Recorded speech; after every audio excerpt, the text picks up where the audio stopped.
சொல்றேன் சைனா.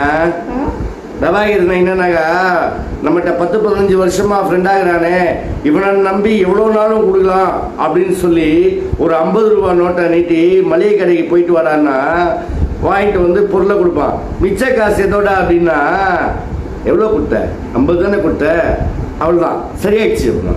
சரியாகட்டுண்டா காசை கொடுறான், மிச்சத்தை இல்லை கணக்காக சொல்கிறான்னா 50 ரூபா கொடுத்துட்டு கணக்கெல்லாம் கேட்குற அப்படின்னு சொல்லி யானைக்கு அல்வா வாங்கி கொடுத்த கணக்கெல்லாம் பேப்பரில் எடுத்து நீட்டுவான் பாரு.